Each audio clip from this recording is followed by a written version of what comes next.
नाम से बुलाते हो ना। इस तस्वीर को देख रहे हो, ये तस्वीर मेरे दोस्त की है। मैं जानवर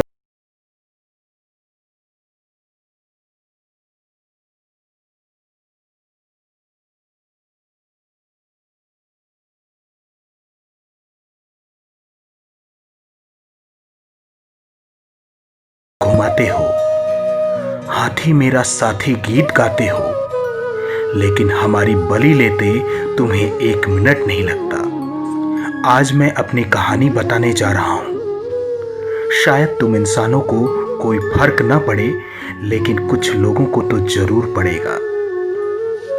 हम सब केरल के साइलेंट वैली फॉरेस्ट में रहते हैं। ये नाम भी आप जैसे इंसानों ने ही दिया है, लेकिन लगता है आपकी इंसानियत अब नहीं बची। हमारी एक साथी हमें हमेशा के लिए छोड़कर चली गई, क्योंकि एक इंसान ने ही उसे बारूद से भरा फल खिला दिया।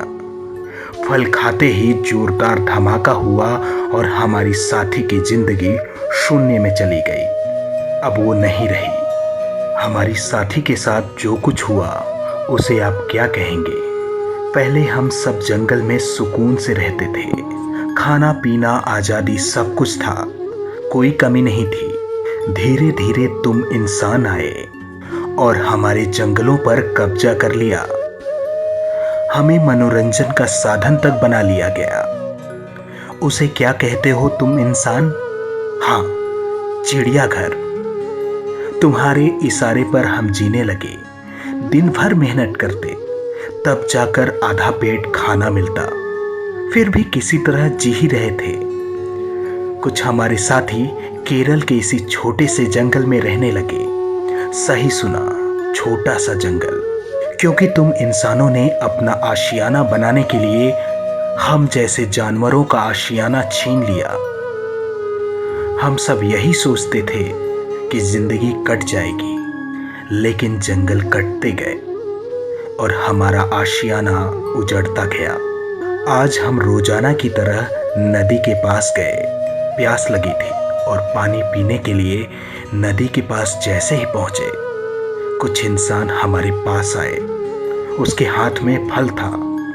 हमने सोचा शायद ये उन इंसानों में से है जो हमारी भी फिक्र करते हैं, लेकिन किसे पता था कि इंसान के भेष में हमारे लिए हैवान बनकर आया है।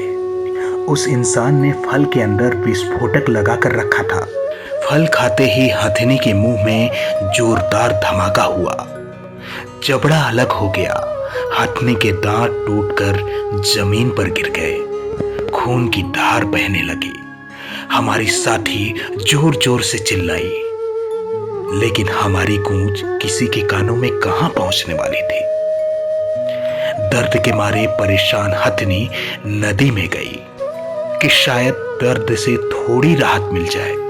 3 दिन तक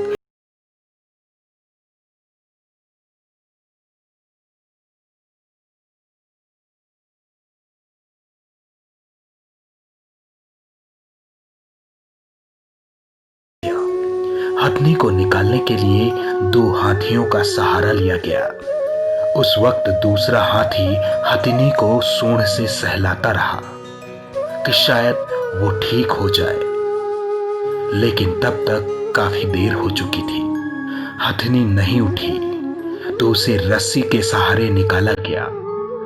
आज तक हमने इंसानों से कुछ नहीं मांगा, न कभी मांगेंगे, मगर आप सच में इंसान हो तो हमें बख्श दीजिए।